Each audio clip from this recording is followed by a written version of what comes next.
Hi, you're on the Reddit Confessions channel. What you're about to hear is a quiet disaster that happened at 9:53 p.m.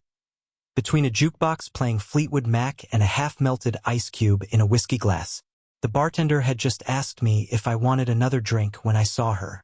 I hadn't gone there to spy. I hadn't even planned on being there.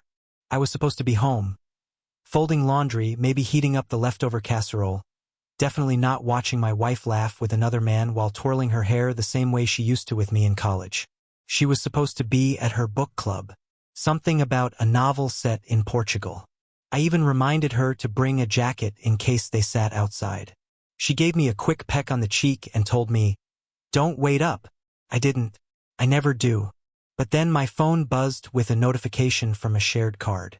Bar tab. Downtown. Curiosity didn't kill the cat. The cat got tired of feeling stupid. So I went. The air inside the place smelled like spilled beer and too much cologne. People laughed. No one noticed me standing there like a ghost in a hoodie. But she noticed. Eventually. She looked straight at me with wide eyes and parted lips. The man next to her. Tall, clean-shaven, wearing the kind of watch you don't buy on sale. Turned to see what made her go so pale. She reached for her purse like it would shield her. I walked over. Not fast. Just steady. I didn't yell. Didn't cry. Didn't ask why. Instead, I took off my wedding ring. My fingers were sweaty, so it stuck for a second, and held it in my hand. Tight. Then I placed it gently on the edge of their table. Right between their drinks. One beer, one white wine with a lemon wedge. She didn't say a word. Neither did I. And I walked out. Into the night. Into silence. But silence doesn't mean peace. It was only the beginning. When I walked out of that bar, I wasn't trying to be dramatic. I didn't plan some grand gesture, or think it would shake her. Honestly, I didn't even know what I was doing. I just couldn't stand in that room any longer. My legs were going numb. My face was hot. And my chest. It felt like someone was wringing it out like an old towel. I walked until my feet hurt. My car was parked 3 blocks away, but I passed it and kept going. Past the bakery that always smelled like burnt sugar. Past the liquor store with the flickering neon sign. I finally stopped in front of an old church that had been turned into a yoga studio. I sat on the steps and stared at nothing. That's when my phone started ringing. Her name lit up the screen like fire. I didn't answer. Then came the texts. At first, just "Emery, please." Then, "It's not what it looked like." And my personal favorite. "We were just talking. I didn't know you'd be there." Not "I'm sorry." Not "I messed up." Just a messy trail of half-lies and assumptions that I'd roll over like I always did. I didn't respond. Couldn't. My thumbs hovered over the screen. But what was I supposed to say? Sorry for ruining your date? By the time I got home, she was already there. Her car was in the driveway, still running, headlights cutting through the mist. I considered driving away again, sleeping at a motel. But I went inside. She was pacing the living room in that same red lipstick. The one she never wears for me. She looked up like I was the one who owed her an explanation. "Emery," she breathed, like she was about to faint. "Can we just talk?" I didn't scream. I didn't throw anything. I just pointed at the couch and sat down in the armchair across from her. "What do you want to talk about?" I asked, my voice cracking halfway through. It wasn't a date. I stared at her. We were just catching up. He's someone I used to know. From before we met. I didn't even plan to see him tonight. He just happened to be at the same bar. "You wore lipstick," I said. "What?" "You wore lipstick you said you hated. You curled your hair. You sprayed perfume before you left. You told me you were going to book club. Now you're telling me he just happened to be there?" She opened her mouth, then closed it again. And that was the moment I knew. I wasn't crazy. I wasn't insecure. I wasn't overthinking. I had been right. And suddenly, the silence between us felt louder than anything we could have said. She sat there blinking like her brain had crashed, trying to reboot a believable story. But the silence stretched too long. I watched her fingers fidget in her lap, twisting the edge of her sleeve, then running over her phone screen without unlocking it. Stalling, searching, scrambling. She had lied to me before I realized. Small lies like saying she didn't finish the last of the ice cream or that she never got the texts I sent when she stayed late at work. I used to laugh it off. I used to tell myself it didn't matter. But now, every micro-lie felt like it had been paving the road to this exact moment. Tessa, I said quietly, if you're going to lie to me, at least make it a good one. You've had 20 minutes and this is all you came up with? She stood up fast, like the weight of her guilt couldn't sit still any longer. I didn't plan it, okay? He messaged me a few weeks ago, just to say hi. He was in town. I didn't want to make it weird, so I responded. We had coffee once. Then again. But it wasn't anything. Coffee? I cut in. Is that what it was tonight too? The kind of coffee that makes you put your hand on his thigh in a booth while drinking wine? I didn't touch his thigh, she snapped too quickly. She had. I saw it. Tessa, I said, and I could feel the shaking in my voice now, even though I was trying to sound firm. Do you love him? She flinched. She looked at me like I just asked the one thing she didn't want to hear, let alone answer. Her mouth opened, then froze. She looked away. That was the answer. I got up and walked to the kitchen. I wasn't hungry, but I needed to move. I needed to breathe. I poured water into a mug I hadn't washed in 2 days. She followed me in. Don't do this, she whispered. Do what? I asked. React to my wife sneaking around behind my back? Or maybe I should have sat at the bar with you two and asked for the drink menu. Her face changed. The guilt vanished, replaced by frustration. She rolled her eyes, and there it was. Contempt. Emery, stop acting like I slept with him. I stared at her for a long second. You didn't need to, I said. Whatever you gave him tonight, it was more than I've had from you in months. She didn't deny it, and that's what broke me more than anything else. Not the lipstick, not the touch, not even the lie about book club. It was that she didn't bother to deny it anymore. She had already left emotionally. The rest was just formality. I walked out of the kitchen, past our wedding photo still hanging in the hallway, and went to the guest room. I shut the door behind me. She didn't follow. Not that night. But she did something worse the next morning. She acted like nothing had happened. I woke up disoriented, surrounded by unfamiliar silence. The guest room hadn't been used in over a year, and the mattress was stiff, the air stale like a room waiting for someone who never came. Sunlight crept through the blinds in narrow stripes across the carpet. My first thought was, maybe it was a dream.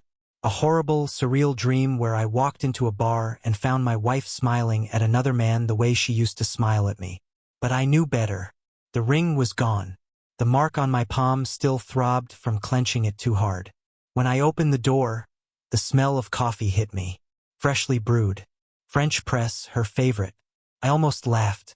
She was in the kitchen humming softly, dressed like any other morning, scrolling through her phone like she didn't blow up our marriage 12 hours ago. Morning, she said, as if she hadn't torched our foundation to ash. I stared at her. Is this a joke? She blinked like the question was in another language. What? Are you pretending nothing happened? She sighed and set her mug down. Emery, we talked about it last night. I told you it wasn't anything serious. You didn't want to keep talking, so I let you have your space. My stomach turned. Space? You lied to me. You kissed him. You made plans behind my back. She crossed her arms and leaned on the counter like I was being unreasonable. It was one night. One conversation. It wasn't planned. I didn't think it was a big deal. You're blowing it out of proportion like you always do. There it was again, that tone. Like I was just the overly sensitive guy who made everything worse by feeling too much. But the truth is, I always felt too much. I'd spent our entire marriage ignoring instincts, swallowing doubts, brushing past inconsistencies just to keep things smooth. I thought love was compromise. I thought patience would win her back when things got cold. But patience can't rebuild trust that's already been thrown in someone else's lap. Tessa, if I did what you did last night, would it still be not a big deal? Her jaw tightened. You wouldn't, she said flatly. You're right, I replied. I wouldn't. She rolled her eyes, grabbed her phone, and walked out of the kitchen without another word. Like the conversation bored her. Like I bored her. I stood there for a long time, watching the steam fade from the coffee pot. The house felt too quiet, too hollow. I could hear the clock ticking on the wall in the hallway. Every second sounded louder than it should have. Later that day, I tried to eat. I tried to focus on emails, on anything, but my mind kept spiraling back to the booth. The lipstick, the smirk on that man's face. How easily she had slid into that version of herself. The one that laughed, flirted, connected. The one I hadn't seen in years. Around 2 p.m. She sent me a text from the other room. Can we just move past this? I don't want this to ruin everything. I stared at it for 10 minutes before typing. You already did. She didn't reply, and that silence said more than any apology ever could. 3 days passed without real conversation. We shared the same space but moved like strangers trying not to bump into each other. She stayed glued to her phone, turning it face down whenever I walked by. I stopped asking questions I already knew the answers to. The guest room became mine. The couch became hers. Our home turned into a silent theater where we both performed normalcy for no audience at all. That Friday evening, I came home from work earlier than usual. I don't even know why. I couldn't focus anyway, and the idea of pretending to care about quarterly projections felt pathetic. I pulled into the driveway and noticed something off immediately. The front door was cracked open, just slightly, enough to make my stomach drop. Tessa's car was there. The living room light was on. I stood outside for a long minute, wondering if I was overreacting again. My therapist used to say I had hypervigilance, that my anxiety often dressed up as logic. But this wasn't paranoia. This was a broken pattern. I pushed the door open. Her laugh was the first thing I heard. That soft, breathy kind of laugh that used to belong to me. It was coming from the kitchen, along with a man's voice. Low, confident, familiar. I walked in slowly, quietly. My heart was pounding so loud it felt like it would crack my ribs. They didn't hear me. Not at first. She was standing by the counter, barefoot, holding a wine glass. Him. The same man from the bar. He was leaning against the fridge like he owned it, spinning one of my apples in his hand like it was a toy. They looked relaxed, comfortable, like this was normal, like this was their space. When she finally noticed me, she froze. Her smile shattered so fast it almost made me feel powerful. For a second, he didn't flinch, just turned his head, met my eyes, and nodded once like we were teammates passing each other on a field. Like he didn't just steal the center of my life. Tessa, I said quietly, why is he in my house? She opened her mouth, then closed it. Her eyes darted between us, like she was weighing how to spin this, how to soften it. But there was no spin left. I told you, she said finally. We've been talking. I needed to process things. And I didn't want to be alone. I laughed. It was ugly and loud and it scared me a little. So you invited him? I asked. Into our house? Into our kitchen? She set her glass down. Emery, please. I cut her off. You could have left. You should have left. But instead, you brought him here where we built everything. Where we slept, argued, made up, dreamed about stupid vacations we never took. You didn't just lie. You didn't just cheat. You erased me. Right here. The man finally spoke. Look, man. I think we should just... I snapped. Don't you dare speak to me in my house. There was a long pause. Tessa looked like she might cry, but I didn't care anymore. I walked past them, into the bedroom, and grabbed the small duffel I hadn't unpacked since a work trip weeks ago. I stuffed it with whatever fit: shirts, charger, toiletries. I didn't take the wedding photo from the nightstand. I left it right there. As I walked back out, Tessa followed me to the door. You're just going to leave? She asked. I stopped at the threshold. You already did. You just had the courtesy to leave your body behind. And then I left her standing in that doorway, with a man who would never know how deeply she once fit into the cracks of my life. But now those cracks were all mine. The motel I ended up in was the kind people drive past without a second glance. Yellowish walls, buzzing lights, and carpet that crunched a little when you walked. I didn't care. It was cheap, anonymous, and, most importantly, not the place where I watched my wife hum while setting the dinner table for another man. I lay on the bed for hours that first night, staring at the cracked ceiling. No TV, no music, just the humming in my ears from everything I hadn't said, from everything I wanted to scream but swallowed because I still, somehow, loved her. I shouldn't have. I hated that I did. But love doesn't evaporate just because someone burns the blueprint of your life. The next morning, I woke up to a single text from her. "Let me know when you're ready to talk." I didn't reply. I stared at those words until they blurred. I wasn't ready to talk. I wasn't ready to yell. I wasn't ready to feel. All I could do was exist, and even that felt like dragging concrete behind my ribs. Around noon, I left the motel to grab coffee and clear my head. That's when it happened.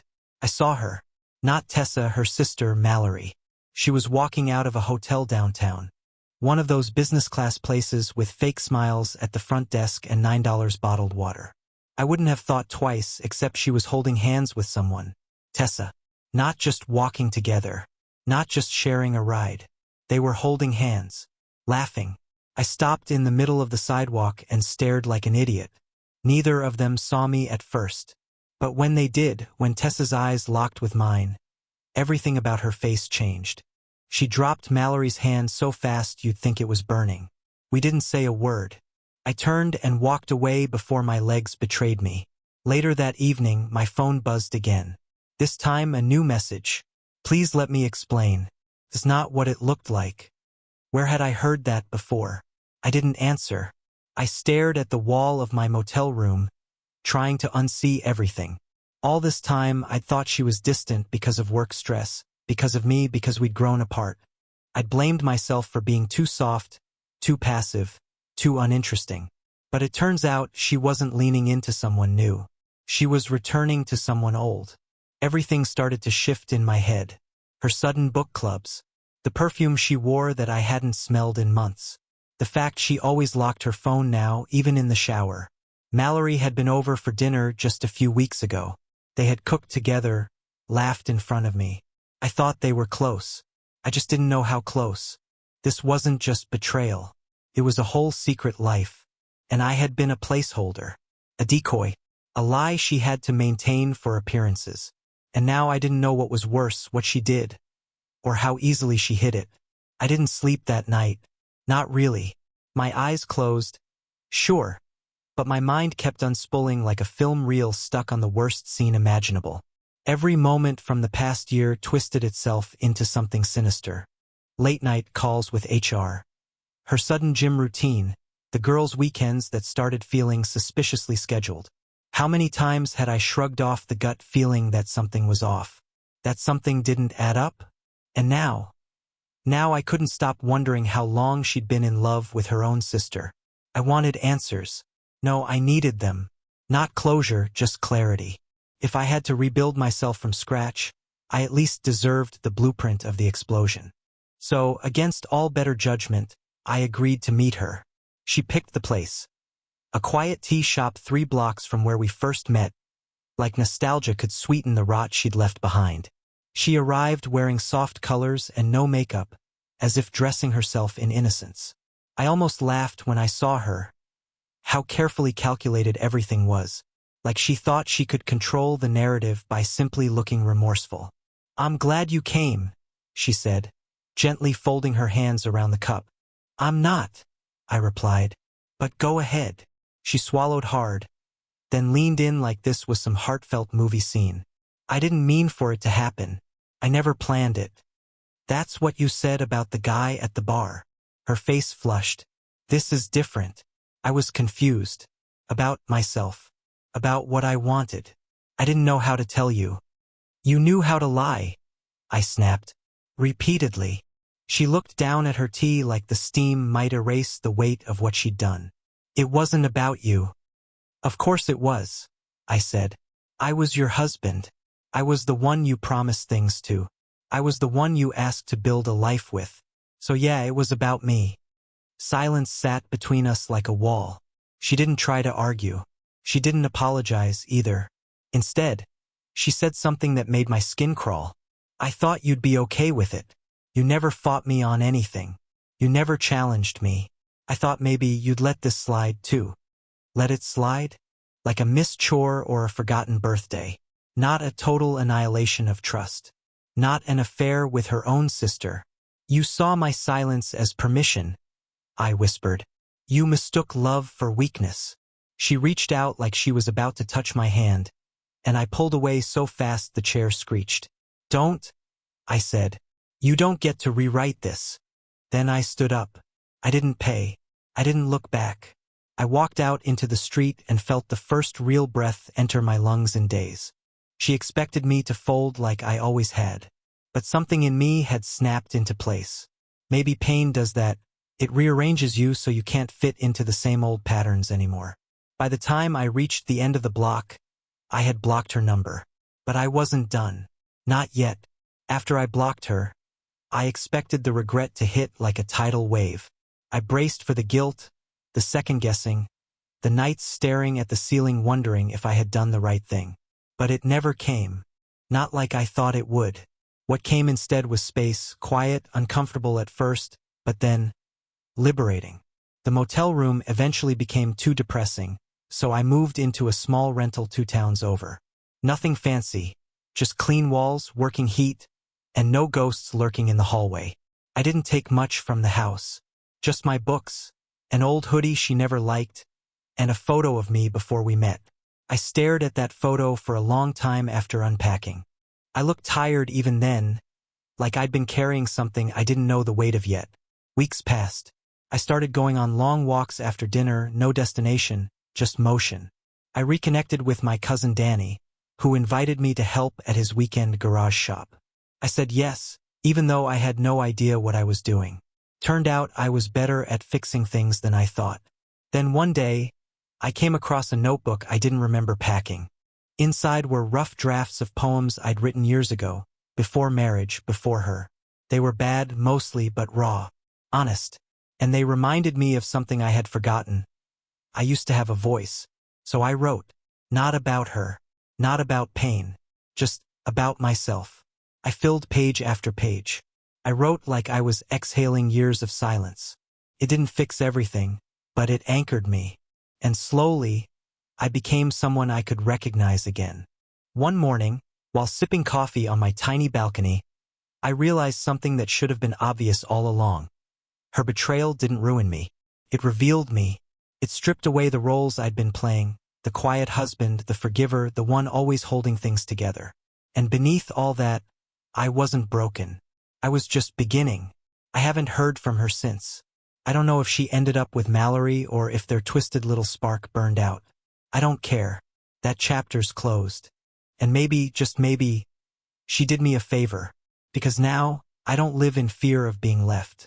I live in peace knowing I finally chose me. Thanks for sticking through this journey on Reddit Confessions. Now we want to hear from you. What was the moment in this story that shocked you the most? Drop your thoughts in the comments below, and don't forget to subscribe for more real, raw, and unforgettable stories.